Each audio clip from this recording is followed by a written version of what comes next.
ስናስብ የሆኑ ሴናሪዮችን እንድንመለከት ነው መጀመሪያ መጋብዛችሁ።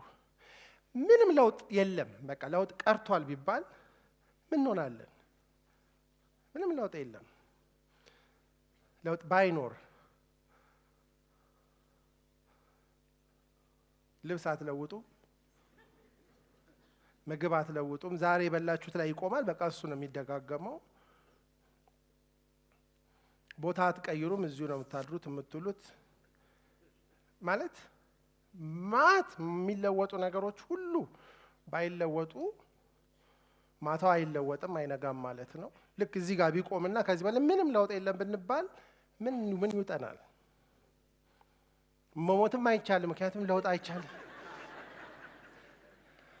አንዳንድ ጊዜ ለውጥን አስቀርተን ስናስብ ነው ምን ያህል ባለውለታችን እንደሆነ የምናስበው።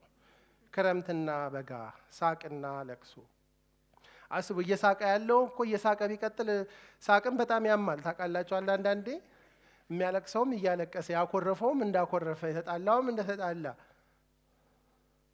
ስለዚህ እንኳን ለውጥ ኖረ። በሌላ በኩል ደግሞ ሁሉ ነገር ቢለዋወጥስ ምንም ቋሚ ነገር ባይኖርስ ደግሞ ምን ይውጠናል?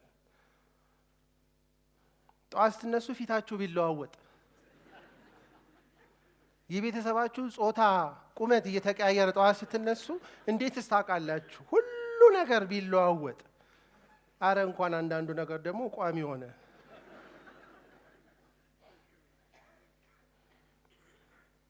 እና አንድ ባል ነበር ይባላል፣ በጣም ትጉ ባል። ግን ቤት በምትለው ሚስቱ በጣም ይቀናል አልፎ አልፎ። እሱ እየሰራ እየለፋ እሷ ቤት ቁጭ ብላ ልጆቹን ትምህርት ቤት ከላከች በኋላ ሲደርስ በቃ እኔ ለፍቼ እያለ ሁሌ ይሄ ምሬት ብሶበት አንድ ቀን ጸሎት አደረሰ ወደ እግዚአብሔር። እኔ መሮኛል፣ ከፈለክ ጾታችንን ለዋውጥልንና ትየው እኔ የማልፍበትን ነገር ብሎ ጸሎት አድርሶ ወደ መኝታ ሄደ። ሌሊት እንቅልፍ እንዳያዛቸው ሁለቱም እግዚአብሔር መጣና ጾታቸውን ለዋወጠው። ከዛ እሱ ምን ያህል ደስ እንዳለው መቼም መገመት ትችላላችሁ። በዚህ መሃል ከፍተኛ የፍቅር ምሽት ሆኖ እሷም ለካ አልከፋትም ነገሩ። በኋላ ጠዋት ተነስታ ኮቷን ሱዳ አርጋ በል ወደ ስራ መሄዴ ነው በይ ማለት ነው ተብሎ ልጆቹን ቁርሱን በልቶ አዲሱ ባል ከዛ ልክ እንደኔ ልጆቹ መንጫጫት ጀመሩ። እቃው አልታጠበም፣ ስልክ ተደወለ ከሆነ ቦታ። ያን ሁሉ ልጆቹን አርፍዶ አድርሶ ተመልሶ ምንም ነገር ሳይጨርስ መሮት ከስራ ስትመጣ ምንም አልተሰራም። ልጆቹንም ረስቷቸዋል፣ ምክንያቱም አምጥቶ አያውቅም። በኋላ ትልቅ ነገር ሆኖ ተረዳርተው እና ተነጋግረው በጣም እንዲህ አልመሰለኝም ነበር በጣም ይቅርታ ብሎ ማታ ነገሩ እንዲለወጥ ጸሎት ሊያደርስ በቃ ትንሽ ቆይት ብዬ እመጣለሁ ብሎ ጸሎት ማድረስ ጀመረ። ጸሎትህን እመልስልሃለሁ፣ ማታ ግን ያደረጋችሁት ነገር እርግዝና ስለፈጠረ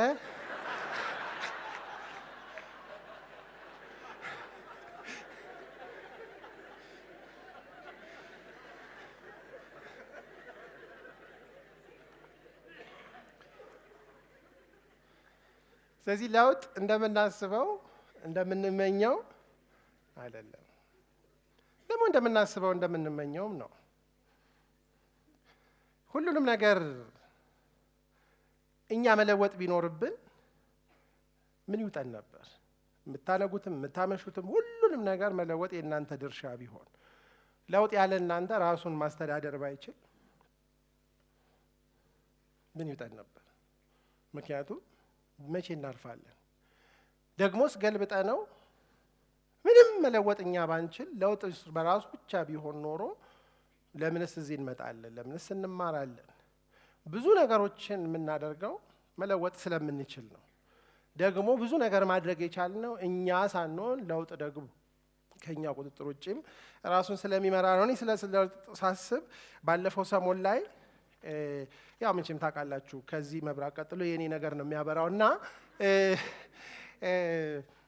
ጸጉሬን የራሴን የሚላጨውና ላጭቼ አንድ ጊዜ ፎቶ አልበሞቼን ሳይ አንድ የ6 ወር ይሁን የ1 ዓመት ልጅ ሆኜ ከአንድ ጥጃ አጠገብ የተነሳሁትን ፎቶ ከብቶች ነበሩ ልጆች ሆነን ወተት ላም አልቤ አውቃለሁ እነዝፈን ብዙ ነገሮች እና ያቺ ጥጃ ለኔ ከኔ ጋር አደገች ነች እና ሳየው ፊቴ ላይ ያን ሰሞን በአጋጣሚ ጸጉሬ ተላጭቶ ነበርና ለረጅም ጊዜ ጸጉሬ ያልነበረኝ ቦታ ትልቅ ጎፈሬ ያየው ቁንጮ የሚባል ነገር ካወቃችና ዋው መቼ ነው እሱ እዚህ ጋር ያለው ጸጉሬ ሄደው ስል አላውቀውም።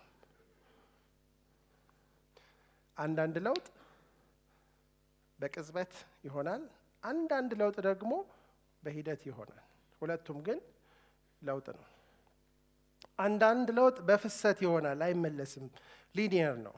አንዳንድ ለውጥ ደግሞ በዑደት ይሆናል፣ ሳይክሊካል ነው፣ ይመጣል። ተስፋ ታደርጋላችሁ፣ ክረምት እንደገና ይመጣል፣ እንትን እንደገና ይሆናል እንላለን።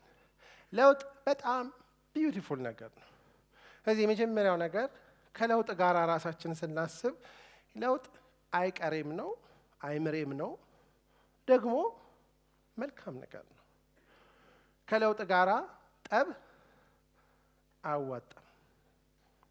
ለውጥን የማናስቀረው ብቸኛ የማይለወጥ የለውጥ ህግ ማን ነው? ራሱ ለውጥ ነው። ስለዚህ አሁን ይሄ በጣም አስፈላጊ ነገር ነው። ዝም ብላችሁ ኢማጂን እንድታደርጉ፣ ምክንያቱም ስለ ኢማጂኔሽን ስላነሳን አዲስ አበባ ከ100 ዓመት በፊት ምን ትመስል ነበር? አንዳንድ ቦታዎች ፎቶ ስታዩ አስገራሚ ነው። በዛን ጊዜ ያሉ ሰዎች የአሁኑን አዲስ አበባ ሊያዩ አይችሉም። ኢቭን የዛሬ 20 ዓመት የዛሬ 10 ዓመት ያለውን አዲስ አበባን ላይ ለውጥ እያየነውም ባልነበረም እየሄደ ነው። የዛሬ 500 ዓመት ምን ይመስል ነበር ይህ ዓለም? ለውጥ የፈጠረው በጊዜ ውስጥ ለውጥ በጣም ጉልበተኛ ነው፣ በጣም ኃይለኛ ነው። ስለዚህ ለውጥ ከኛ ፍቃድም ምክርም አይፈልግም። እኛ ነን ከለውጥ ምክርና አሰራርን መማር ያለብን። ለውጥ የህይወት ህግ ስለሆነ ማህበረሰባችንን ብናይ ብዙ ለውጥ አለ። አሁን አንዳንድ ጊዜ ሳስብ ያለ ሞባይል ስልክ መኖር የምንችል አይመስለኝም። ሞባይል ያልነበረበት ጊዜ አልነበረም። ባለ ሞባይል መሆንስ ብርቅ የነበረበት ጊዜ አልነበረም። ሞባይልህን ወይ ሞባይልሽን ሊያዝልሽ እንትናል ሞባይል ዛሬ እኮ ይዤው ነበር ያልንበት ጊዜ አልነበረም። ዛሬ ደግሞ ሞባይሌን ማን ያዝልኝ? ፎርዋርድ የሚባለው ኮል ወደ እንትና አስተላልፈውታል የሚለው ድሮ እንኳን ልናስተላልፈው። ስለዚህ አሁን የምንኖረው ኑሮ በጣም ተለውጧል። ምንበላው ተለውጧል፣ ምንለብሰው ተለውጧል፣ የምናስብበት መንገድ ተለውጧል። ለውጥ ልክ እንደምንተነፍሰው አየር በውስጡም የምንኖር ነው፣ በውስጣችንም የሚኖር ነው። ከውስጥ ብዙ ለውጥ እየተካሄደ ነው፣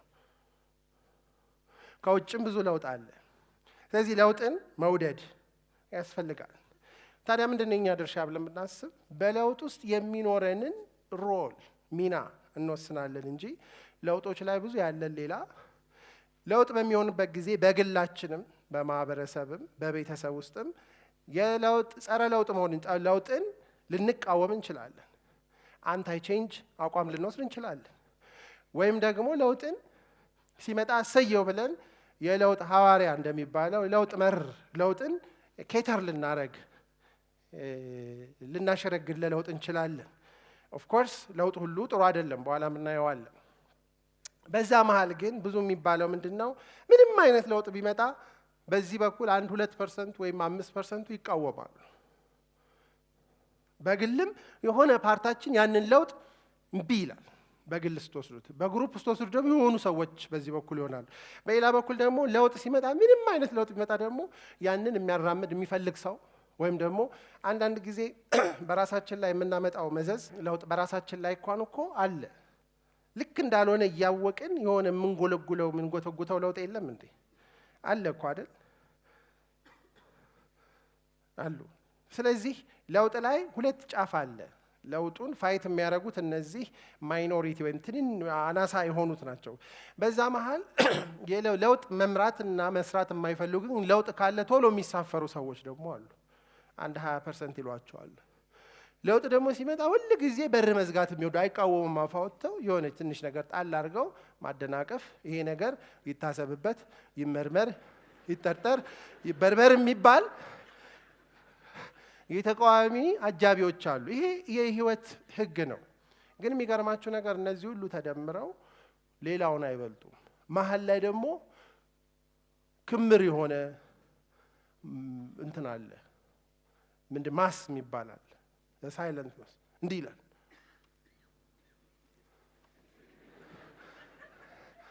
የሚገርማችሁ ነገር በለውጥ ህግ 2% አሸናፊ የመጀመሪያውን የራሱን 20% አሸንፎ ክሪቲካል ማስ የሚባለውን የፈጠረ ለውጡን 50%ን በነፃ ይወስዳል።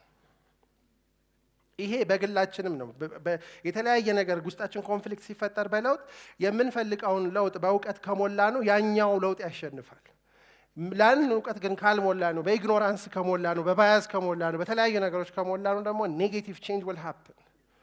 ሁል ጊዜ ለውጥ ሐሳብ ጥሩ እንዲያሸንፍ መጥፎ እንዲያሸንፍ የሚያደርገው አንድ አያት ለልጃቸው እንዳሉት በውስጣችን የሚታገሉ አንድ ክፉ ርኩስ የሆነ አውሬና አንድ ደግሞ መልካም የሆነ ደግ ደግሞ ሌላ አለ እና እነሱ ላይ ይታገላሉ ሲሉት ታዲያ መጨረሻ ላይ ማን ያሸንፋል ሲላቸው ብዙ ያበላው ሁሉ ጊዜ በሶሳይቲ ውስጥ ብዙ ሐሳቦችን የበላው የለውጥ ሳይድ ያሸንፋል። እንደዚህ አይነት ቦታዎች ላይ መልካም የሐሳብ ምግብ ለመካፈል ለመቋደስ ነው የምንሰበሰበው። ስለዚህ ይሄ የለውጥ ህግ አስፈላጊ ነው። ህይወት በለውጥ ላይ ሁለት ጫፍ አለው። አንዱ ችግር ነው፣ አንዱ እድል ነው። ባለፈውም ተናግሬያለሁ። ለውጥ ሲመጣ ወይ እድል ሆኖ ነው ወይ ደግሞ ችግር ሆኖ ነው። ብዙ ጊዜ ችግር የሆነውን የለውጥ ሁኔታ እድል አድርገው የሚሄዱ ሰዎች አሉ። እድል ሆኖ የመጣውን ደግሞ የለውጥ ሁኔታ ወደ ችግርነት የመቀየር ሆቢውም ችሎታውም ዝንባሌውም ያላቸው ሰዎች አሉ። ኤኒቲንግ።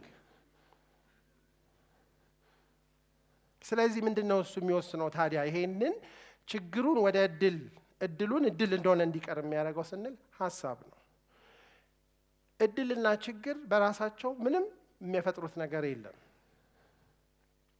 የኛ ድርሻ እድል ችግርም ሆኖ አንድ ገጹ እድል አንድ ገጹ ችግር ሆኖ የመጣውን ነገር እድሉ ወደ እውንነት ቅድም እንደተባለው ህልም ሆኖ ወደ መታየት እንዲመጣ ያንን የሚመግብ በጎ ሐሳብ መፈለግ አለብን። ያ ሐሳብ አመለካከታችንን፣ ስሜታችንን፣ አስተሳሰባችንን፣ ኢማጂኔሽናችንን ወይም ደግሞ ምናብ አይነ ልቦና ቅድም ያለነው ያልታየውን የሚያዩ የአእምሮአችን ክፍል ማለት ነው። ሞቲቬሽናችንን ውስጠ መነሳሳታችንን የሚጎተጉት ሐሳቦች አሉ። አንዳንድ ጊዜ ሰዎችን ስቲር ማድረግ የምንችለው ኢንጂናችን ሞቲቬሽናችን ነው። ሌላ በጣም ብዙ ጊዜ የሚረሳው ሐሳብ የቃል እስረኛ ነው። አሁን እዚህ የመጣ ነው ቃል ልንሰባ ነው። ቃል ውስጥ ሐሳብ አለ። በቃላችን ውስጥ ብዙ ኔጌቲቪቲ ከገባ ሐሳብ በየዛ ኔጌቲቪቲ እስረኛ ነው የምንናገረው። በጣም የሚገርማችሁ ነገር ብዙ ሰዎች የምንረሳው ከማንም ሰው በላይ የምንወደው ማንን ነው? አይሰማም። ከማንም በላይ የምታምኑት የምትወዱትን ነው የምትጠሉትን ሰው ነው? የምትወዱትን ነው። ስለዚህ የሆነ ነገር ስትሉ ታምኑታላችሁ ማለት ነው። አልረባም ስትሉ በጣም ስለሚወዳችሁ አይምሯችሁ ዋሽታ አይደለም የእውነቷን ነው ባልረባ ነው ብሎ ጠቅላላ አይምሯችን ላለመርባት ይለፋል ማለት ነው ቀኑ ሙሉ። ለመሰላችሁ ሰው ከሚላችሁ ሰው አትረባም ከሚላችሁ ይልቅ ውስጣችን የሚያምነው እኔ አልረባም ስትሉት ልክ ነች ለምን ትለኛ እንዲህ እየወደደችኝ ምን አርጋታ አትረብኝ ትለኛለች ስለሚል ያ መሰላችሁ አይምሮ የሰውነት ሄድኳርተር ነው። ንግግር ደግሞ የአይምሮ ሄድኳርተር ነው። ዶክተር ሜሎን እስኪ ተነሽ አንድ ጊዜ ለመቆም ደነገጠች። በቃ እሺ ተቀመጪ ይቅርታ ምንም አላረኳትም በቃል ነው እንደዚህ ያርስ ደነገጥኳት አስነሳው ማለት this much word powerful ነው። በለውጥ ላይ የቃልን ኃይል መረዳት አለብን። አንዳንድ ንግግሮች አገር ሊበጠብጡ ይችላሉ። አንዳንድ ንግግሮች ደግሞ የተበጠበጠውን ሊያረጉ ይችላሉ። ቤተሰብ ውስጥ፣ ትዳር ውስጥ፣ ትምህርት ቤት ልጆቻችንን ንግግር ሲሰሙ ብለው እንዲመጡ እንዲምልካቸው የሆነ ነገር ያገኛሉ ብለን ስለምናስብ ነው እኮ አብዛኛውን ሰዓት እኮ ሲበሉ ውሎ አይመጡም። ምሳ ሰዓት ትንሽ ነች፣ ወሬ ሰዓት ነው አብዛኛው። ከልጅ ጋር ያወራሉ፣ ከተማሪ ጋር ያወራሉ፣ ከእንትን ጋር ያወራሉ፣ ከራሳቸው ጋር ያወራሉ። ልጆች ደግሞ ያወራሉ በጣም ከራሳቸው አላቸው ኢማጂኔቲቭ ፍሬም። ስለዚህ በለውጥ ላይ ሐሳብ ኢምፖርታንት ነው። ሐሳብ ላይ አንድ ነገር ማለት ሐሳብ አልበኝነት ከስርዓት አልበኝነት የባሰ ክፉ ነገር ነው። አትክልት ያልተተከለበት ጓሮ አልተከሉብኝም ብሎ አኩርፎ ዝም አይልም፣ አረም ያበቅላል። በጎ ሐሳብ አይምሯችንን መሙላት ያለብን አረም ሐሳቦች እንዳይበቅሉበትም ነው። ዝም ካልን ያበቅላል አይምሯችን። ስለዚህ ከክፉ ሐሳብ ይልቅ መፍራት ያለብን ሐሳብ አልበኝነትን ነው። አይምሯችን እንደሚባለው an idle mind is the workshop of the devil። ምን ማለት ነው? ሐሳብ ያጣ አይምሮ ሰይጣን ለወርክሾፕነት ይጠቀምበታል እንደተባለው ለጋራጅነት ብዙ የሚሰራ ነገር ስላለው እንደዛ እንዳይሆን ነው። በሐሳብ በዚህ በለውጥ ዙሪያ ላይ ስናስብ ብዙ ጊዜ የምንረሳው ለውጥ ከስሜት ጋር የተቆራኘ ነገር ነው። ለውጥ በሚመጣበት ጊዜ በተለይ ለውጥን ወደፊት ለማራመድም በለውጥ ውስጥ ያለውን ነገር ለማበላሸትም ስሜታችን ኃይለኛ ድርሻ አለው። ልክ ለውጥ በሚመጣበት ጊዜ መሃል ላይ ይጥለናል። ምንና ምን መሃል ስንል የለመድነው አሮጌ ነገርና የማናውቀው አዲስ ነገር። አብዛኛው ከለውጥ ጋር የተያያዙ ስሜቶች የሚፈጠሩት ሊያመልጠን ካለው ከለመድነው አሮጌ ነገር ጋር ከነበረን ቁርኝት ወይንም ደግሞ ሊመጣ ላለው አዲስ ነገር ካለን ተዛምዶ ወይንም ደግሞ ይሄ ነገር አንኖን ምንል የማናውቀው። አንዳንዴ ማታ ልብሳችሁን አውልቃችሁ በሰላም ወንበር ላይ አድርጋችሁ መብራት አጥታችሁ ተኝታችሁ ቀና ስትሉ ብሎ የሚያይ ሰው አይታችሁ አታውቁም? አቤት ምን መቼን የገባ ጠዋት ያ የፈረደበት ልብስ ልግልግ ብሎ ሲታል እጪ ነው እንደ ሌሊቱን ሙሉ እንላለን። የማናውቀው ነገር ባዶ ልብስ እኛ ያወለቅነውም ልብስ ቢሆን ያስፈራል። ስለዚህ በለውጥ ላይ ስሜትን ማስተዳደር ነው ለውጥ፣ በግልም በማህበረሰብም። አሁን ብዙ የለውጥ ዘመኖች አብዮት በሚፈነዳበት ጊዜ፣ ጎማን በሚፈነዳበት ጊዜ አይታችሁ ከሆነ በጣም የሚገነፍል ስሜት አለ። ቁጣ አለ፣ ፍርሃት አለ፣ ድንጋጤ አለ፣ ሐዘን አለ። ብዙ ስሜቶች እንደ ጎርፍ ያልፋሉ። ትክክለኛ የለውጥ መሪ ስሜትን ችላ ሊል አይችልም። የራሳችንም ህይወት ውስጥ ለውጥ አንዳንድ ሰዎች አዲስ ከተማ አዲስ ሀገር ፈልገን ሰው ሲያገባ አዲስ ሀገር ሲሄድ ብዙ ነገሮች እኮ ሲሆን እንፈራለን። የአሜሪካን ሀገር መጀመሪያ ሲሄድ ማት አላወራሁትም ፍርሃቱ። እንደውም መጀመሪያ ላይ ቺካጎ ነበር የሄድኩትና እንግሊዝኛ የምችል ይመስለኝ ነበር እዚህ ሆኜ ብዙ እና ሐኪም ነበርኩ በጣም እችላለሁ ብዬ ከዛ እኔም ምለው አይገባቸው እነሱም ሚሉኝ አይገባኝ። የሆነ አሜሪካኛው የሚሉት እዚህ ጋር የሚወጣ ነገር አለ። እሱ እኛ እዚህ ለምን ነው ቀጥ ያለ ባፍ የሚወጣ የአማርኛ እንግሊዝኛ ነው። ጉድ ዶክተር ምህረት ጉድ ፈልቶበት ከዛ እንደገና ሳይካትሪ ሬዚደንሲ ስፔሻላይዜሽን ሲጀምር ኢነር ሲቲ ውስጥ ስለነበረ አፍሪካን አሜሪካኖቹ ድረግ ላይ ሃይ ሆኖ ሳይካትሪ ሲሰሩ ትልቁ ችግር ካልቸር ነው ትሪት የምታደርጉት፣ ህመም ብቻ አይደለም። ያው ሲሉ ምንም አልሰማቸውም። አይ ዞ ሃይ ሆኖ ነው በግምት በመላምትና በጸሎት የመጀመሪያው 3 ወር አክሰንቱ ከገባን በኋላ ነገሩ ቀላል ነው፣ ወዲያው ይገባቸዋል። በ5 ደቂቃ የሚያልቀው ነገር እኮ ነው 2 ሰዓት ፈጅቶባችሁ አሁን ጠዋት ምን ይሉኝ ይሆን ምናምን ትላላችሁ። ብዙ ቀልዱ ላይ ያመልጣቸዋል። በዛ መሃል ሰዎቹ ሲቀልዱ ኖት ሲጽፉ በጣም ግራ ይገባቸው። ስለ ቤዝቦል እያወሩ በሽታ አይመስል ቤዝቦል ምን ማለት ነው? ያ ለውጥ እኔ ውስጥ የፈጠረው ፍርሃት፣ ድንጋጤ፣ ጭንቀት ምናምን ነገር ጭንቅላቴን ሁሉ ሻቶፍ አድርጎታል ማለት። በኋላ ግን ሲረዳ ባይገባኝ እንኳን ቀልዱ ያ እያላችሁ እነሱም ሲስቁ እናንተም ሲስቁ መጨረሻ ላይ ግባ ውጣ ማለት ጀመረ። ይሄ ሰው ስሜቱ ከረገበ አብዛኛው ነገር ብዙ ከባድ አይደለም። ምክንያቱም ለውጥ ሲመጣ ድንጋጤ ይፈጥራል። የማጣው ነገር ይበልጥ ይሆን ከማገኘው? እንደ ድሮ ይሆን? ብዙ ፍርሃት አለ።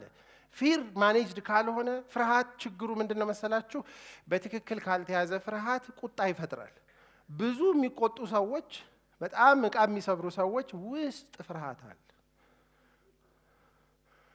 አም ኦኬ ዩር ኦኬ ስትሏቸው ዊር ኦኬ ይገባል ማለት። ፍርሃት አለ፣ ቁጣ አለ፣ ድንጋጤ አለ፣ እርግጠኛ አለመሆን አለ። መጨረሻ ላይ በዛ መሃል ብዙ ነገር ሉዝ ስለምናደርግ ለውጡ ያልጋበዘውን ለውጡ ፕሪስክራይብ ያላረገውን ብዙ ነገር ስለምናጣ እኛም ሰዎችን እንዲያጡ ስለምናደርግ በዛ መሃል የሚፈጠረው ግርግር ምን ያመጣል? ጸጸት ያመጣል። እንዲህ ማድረግ አልነበረብኝም። ብዙ ሰው ከለውጥ ጋር ጸጸት ውስጥ ይገባል። ጊልት በጣም ኮመን ፊሊንግ ነው። ግሪቭ ወይም ሐዘን ውስጥ እንገባለን። ሎስ በሚኖርበት ጊዜ ያ ሐዘን እንደገና ፍርሃታችንን፣ ስጋታችንን ከዛ መጨረሻ ላይ የለውጥ ገደል ውስጥ እንገባለን። በድልድይ መሻገር የምንችለውን ቀላል ለውጥ እንደውም ከጋሽ ነው ጋር ስናወራ ነበረ። ኢማጂኔሽናችን ለውጥን በትክክል ማኔጅ ካደረግነው በድልድዩ ላይ መሄድ እንችላለን። ኢማጂኔሽን ማለት በገደሉ ላይ ድልድይ የሚሰራ የለውጥ ቱል ነው። ፊር ኢሞሽናችን ግን ቴክ ኦቨር ካረገ ኢማጂኔሽን ክሬቲቪቲያችን ሸት ኦፍ ስለሚያደርግ ምን ውስጥ እንገባለን? we have to go down and ያ የተፈጠረው ነገር ሄልፕለስ እንሆናለን። ተስፋ እንቆርጣለን። ተስፋ እናስቆርጣለን።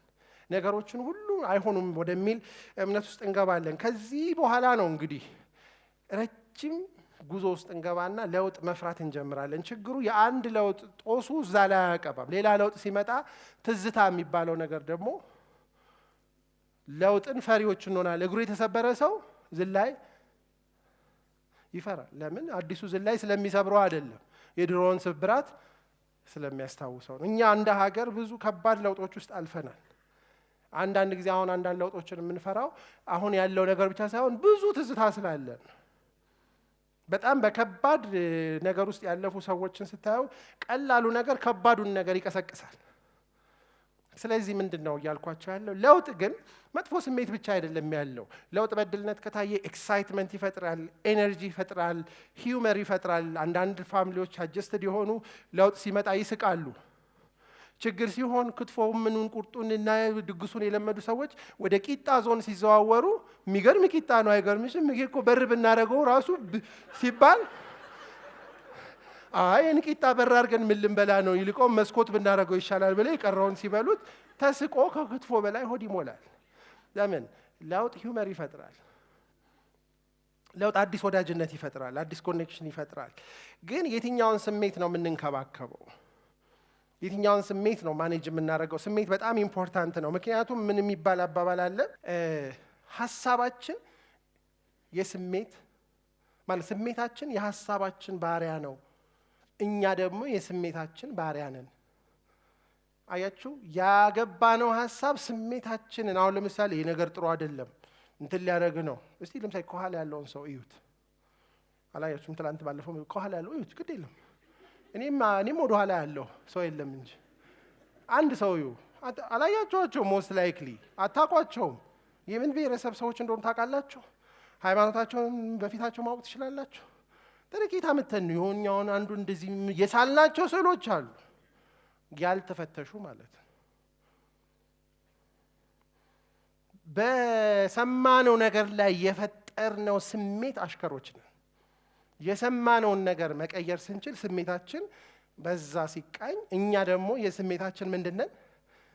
የሰማነው ነገር ያናደደው ሰው የታል አምጡልኝ አንዱላ ምናምን ብሎ ጀልጦ መጨረሻ ላይ ተጀላጩ ከሌለ ምንም ያላረገ ቤት ሲጠርግ የዋለው ልጅ ከተጀለጠ ስሜት ምን ያህል ኃይለኛ እንደሆነ ይሄ በጣም ኮመን ነገር ነው። ስለዚህ እኛ ሐሳባችንን ስናደርግ ስሜታችንን ማኔጅ አደረግን ማለት ነው። ስሜታችን ማኔጅድ ከሆነ እኛ ማኔጅድ ሆንን ማለት ነው። ግን ስሜት እንዳልኩት ብቻውን አይደለም፣ ሁኔታ ደግሞ አለ። ሁሉ ነገር እኛ ስሜትና ሐሳብ ውስጥ አይደለም፣ ሁኔታ አለ። አሁን ዛሬ የሀገር ሁኔታ አለ፣ የቤተሰብ ሁኔታ አለ፣ የኑሮ የስራ ቢዝነስ ሁኔታ አለ፣ የሪሌሽንሺፖቻችን ሁኔታ አለ። ሁኔታ እኛ ሰርከምስታንስን አቮይድ ማድረግ አንችልም። እኛ በሁኔታ የተከበብን ነን። ሁኔታ እንፈጥራለን፣ ሁኔታ ውስጥ እንገኛለን። ግን ሁል ጊዜ ትልቁ ጠብ ያለው በውስጣዊ ሁኔታና በውጫዊ ሁኔታ ነው።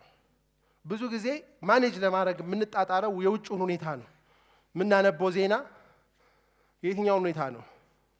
ብዙ ሰው ጎንደርና ሐረር ጋምቤላና ጦሌ ነው የሚባል ሀገር አለ ኮንሶሽ ያለውን ማንበብ ይችላል። ውስጡ ግን ያልተነበቡ ብዙ ቦታዎች አሉ።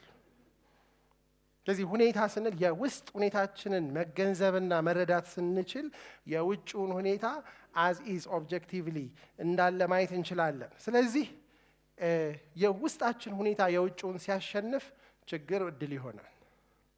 የውስጣችን ሁኔታ በውጭ ሁኔታው ሲሸነፍ እድል ምን ይሆናል? ችግር ይሆናል። ስለዚህ ስለ ሁኔታ ስናስብ ብዙ ጊዜ ኤክስተርናላይዝ ነው የምናደርገው። መንግስት እንላለን፣ እንትን ምንለው ነገር አለ። ግን አሁን ዛሬ ሪሊ ፎከስ ማድረግ ካለብን መጀመሪያ ማሸነፍ ያለብን የት ያለውን ሁኔታ ነው። ፍርሃት የት ነው የሚኖረው? ውስጥ። ቁጣ የት ነው ያለው? ውስጥ። ደስታ የት ነው ያለው? ውስጥ። ስለዚህ የውስጥ ሁኔታ የሚባልም አለ። በውስጥ ሁኔታ የውጭ ሁኔታ ያሸንፍ። አንዳንድ ጊዜ ግን ቀላል አይደለም። የውስጥና የውጭ ሁኔታ መሸናነፍ ያቀታቸዋል። ያን ጊዜ ጠብ ይፈጠራል። ስለዚህ ምንድነው እሱ ጠቡን የሚያበርደው ካላችሁኝ የውስጡ ሁኔታ እንዲያሸንፍ ለውስጡ ሁኔታ የሚረዱ ሐሳቦችን ከሰዎች ጋር መሆንን ሪያሊቲ መፈተሽን ስንጨምርበት የውጭ ሁኔታውን ባንለውጠው እንኳን የምንቀበልበት አቅም እናዳብራለን። ሁኔታን ማሸነፍ ማለት ሁኔታን መለወጥ አይደለም፣ ሁኔታን መቀበልም ሊሆን ይችላል። ስለዚህ ይሄ ኢምፖርታንት ነው። ስለዚህ ራስን ማሸነፍ ሁኔታን የማሸነፍ ቁልፍ ነው። ሰው በራሱ ውስጥ ከተሸነፈ በኋላ ደጅ የሚያሸንፍበት ምንም ሚንስ የለውም። እንዳሸናፊ ግን አክት ሊያደርግ ይችላል፣ ዘራፍ ሊል ይችላል። ምክንያቱም በውስጡ የተሸነፈ ሰው በምን ታውቃለህ ብትሉኝ፣ በማሳበብ በሩ መታኝ፣ ድንጋዩን እንትን አደረገ። ሰው በምንም ሁኔታ ከሰበብ መውጣት አለበት። ሪዘልትና ኤክስኪውዝ አብሮ አይሄዱም። አሁን ሰው ልክ ራሱን ያሸነፈ ሰው የምታውቁት በፍጹም ሰበብ አይሰጥም፣ ስለሌለው አይደለም። ሰበብ ውጤት ስለማይሆን ነው። ስለዚህ በለውጥ ላይ የመጀመሪያው ነገር ራስን ለማሸነፍ ሰበብ ማለት ኤክስተርናላይዜሽን ነው። ሰበብ ሁሉ ጊዜ ውስጤን ዲላ ለማድረግ ውጪ ላይ የማስቀምጠው ዕዳ ነው።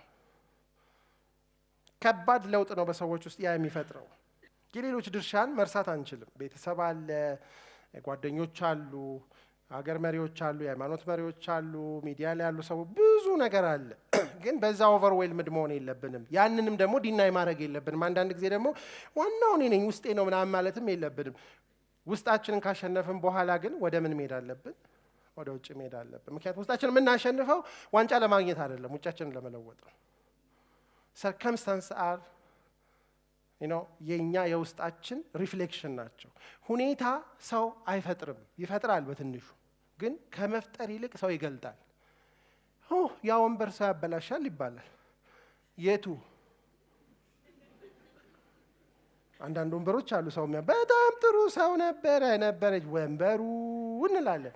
ወንበሩና አምፖሉ ያው ናቸው። አሁን እኔን ምረትን አምፖሉ ካልሰራኝ ወንበሩም አንድን ባለስልጣን ሌላ አይነት ሰው አያደርግም፣ አንድን አስተማሪ አንድን መሪ አይቀይርም። ወንበር ይገልጣል፣ ሲቆይ ግን ይሰራል። ግን ያንን መረዳት ነው። ስለዚህ ሁኔታ ገለጠኝ ብለን ራሳችንን ለማየቻ እንደ መስታወት አይታ እንዴ ይሄ መስታወት ባለጌ አቆሸሸኝ ትላላችሁ እንዴ? ንጹህ ሆነ ሰው ንጹህ ነው። መስታወቱ ችግር የለበትም፣ ንጹህ ፊትም ማሳየት ይችላል። እጅ ስለሌለው ደግሞ ቆሻሻችንን አይሸፍንም። እና ሁኔታዎች ማንነት አሁን አንዳንድ ጊዜ ኳስ ስናሸንፍ መስታወት እንሰብራለን አይደል? የሰው መኪና እናሳለን።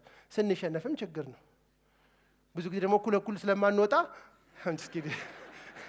እንትኑ ነው የምላችሁ። ስሜት በጣም ከባድ ነው። ስንሸነፍ ኔጌቲቭ ኢሞሽኑ ይገዛናል፣ ስናሸንፍ ድሉ ይገዛናል። ሰው ብስለቱ የሚለካው እጁ ላይ ያለውን ስሜት ምን እንደሚያደርገው ነው። ስንጣላ መከራ፣ ስናፈቅር መከራ። ይህ ነገር እውነት ነው ማለት ነው። አንዳንድ ሳቆች ሰዎች ለውጥ ሁሉ ጊዜ በውስጣችን እምቢታ ይፈጥራል። እምቢ እንላለን። ጫማ ከመግዛት ጋር ገዝተን በብራችን ያመጣነውን ጫማ ማድረግ እንፈልግም። አሮጌው ምን ስለሚያደርግ ስለሚመች። ስለዚህ ለውጥ ላይ ሬዚስት ስታረጉ ውስጣችሁ ወይም ደግሞ ለውጥ ስትፈልጉ በመስሪያ ቤታችሁ በአንዳንድ ቦታ ሬዚስታንስ ስታዩ እሰይ በሉ ለውጡ ፊል ተደርጓል ማለት ነው። ግን እዛ ጋር መቆም የለበትም። ያንን ፕሮሰስ ቅድም ስተረጉምልን መቲ ለውጥ ያለ ነውጥ አለች እና ያለ ግጭት አለች። ለውጥ ማለት ግጭት ነው። ያለፈውና ያሁኑ ለውጡ የሚፈልገውና የማይፈልገው ግጭት መጥፎ ነገር አይደለም አይደል? ግጭት ጥሩ ነው። ንጭት ሲሆን ነው መጥፎ። ወይም ደግሞ ግጭት ወደ ሆነ ነገር ውስጥ ፍጭቱ አልፎ ንጭቱን ሌላ ጭ እያመጣ ሲሄድ ጥሩ ነገር አይሆንም። ግጭት ግን በትክክል ማኔጅ ከተደረገ አክቹአሊ ለውጡን ማኔጅ የምናደርግበት ኦፖርቹኒቲ ነው። ግጭት ወደ ንጭት ሳይሆን ወደ ድርድር ሰውን ከወሰደ በውስጥ የውስጥ ድርድር፣ የጎንዮሽ ድርድር፣ ከእግዚአብሔርም ከሆነ ከሱ ጋር ድርድር ውስጥ ከከተተን ግጭት ለለውጥ ያሰናዳናል። ልክ ድርድር ላይ ስትደርሱ ምንድነው እሱ ትልቁ ነገር ሰዎችም በመስሪያ ቤት አካባቢ ይሄን ነገር እስኪ እንየው ምናምን ሲጀምሩ ያን ጊዜ ነው አዲስ ሀሳብ ኢንፊውዝ ማድረግ ያለባችሁ። ገና እየተቆጣ እየተናደደ እያለቀሰ ዕቃ እየሰበረ ያለው ሰው ጋር አዲስ ሀሳብ አትስጡ፣ እሱንም ስለሚሰብረው ወይም ስለምትሰብረው። ልክ ሰው ግን ውስጡ ስሜቱ እየረገበ ለምሳሌ ከባድ ህመም እንደ ካንሰር አይነት የማይድኑ ህመሞች ሲነገሩ መጀመሪያ ስለ ሕክምና አይወራም፣ ስለ ህመሙ ነው የሚወራው። በጣም ከፍ ያለ ውጣ ውረድ ውስጥ ገብተው ሰዎች ልክ ነው ይሁን ይሄ ነገር ምን ይደረጋል እኔ ብቻ አይደለሁም ምናምን ማለት ሲጀምሩ ድርድር ውስጥ ሲገቡ አንዱ ይሄ ነው ሌላው ይሄ ነው እንላለን። ብዙ ጊዜ ለውጥን የሚፈልግ ሰው ፕሮሰሱን ወይም ሂደቱን ሳናይ ልክ ድርድር ላይ አዲስ ሀሳብ ስትጨምሩበት አዲስ እይታ ይሆናል። ሰዎች እንደገና ኤነርጃይዝድ ሆነው ወደ አዲሱ ፖዚሽን ይሄዳሉ። ለዚህ ነው የለውጥ ንፋስ ሲነፍስ መጀመሪያ የሚታሰበን ግድግዳ መስራት ነው። በኋላ ግን እየተረዳ ነው ስንሄድ የንፋስ መዘውር መስራትም ለካ ይቻላል። ለውጥ በውስጡ ያለው ኃይል አጥፊ ብቻ አይደለም አልሚም ነውና ለውጥ ግጭት ያመጣል። ግጭቱ ግንኙነት ሊጎዳ ይችላል። አጥፊ ግጭት ከሆነ የባሰ ሁኔታ ከነበርንበት ሊያመጣ ይችላል። ማኔጅድ ካልሆነ ነውጥ ሊፈጥር ይችላል። ብዙ ጥሩ ለውጦች ሀሳባቸው ሲመጡ የለውጦች ሁሉንም ሆ ያስባሉ ነገሮች ወየውም አስብለው እናውቃለን። ግን ለውጡን ማኔጅ የምናደርግበት መንገድ ነው ያንን የሚወስነው። በለውጥ ውስጥ እድገት አለ፣ ብልጽግና አለ፣ ወደ ተሻለ ቦታ መሄድ አለ።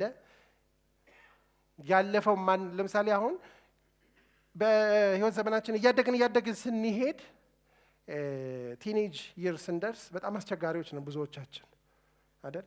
ጉርምስና ላይ ከባዱ ነገር አንዱ ትልቁ ዲስከቨሪ ወላጆቻችን ሁሉን የሚያውቁ የነበሩ ሰዎች ምንም እንደማያውቁ ለመጀመሪያ ጊዜ ስለሚገባን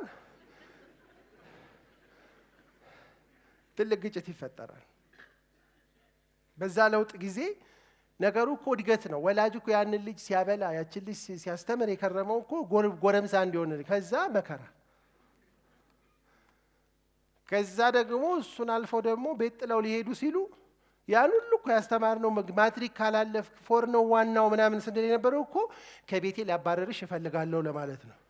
ሲሄዱ ደግሞ እየየ ለውጥ እድገትን ስለሚያመጣ የለውጥን በጎ ገጽታ እያየነው ስንሄድ አርቀን አንድ ስቴፕ ካሰብን የለውጥ ህመም ይቀንሳል። ለውጥ እድገትን ዲማንድ ስለሚያደርግ ከውስጣችን የሚወስድብን ነገር አለ፣ ግን የሚሰጠን ነገር ደግሞ ይበልጣል ሁኔታን ስለሚቀይር። ግንኙነቶቻችን እንደገና ይሰራቸዋል፣ ግን አንዳንድ ጊዜ ለውጥ ያላበላሸውን ግንኙነት አያስተካክልም። ብዙ ሰዎች ግንኙነታቸው እንዳይነካ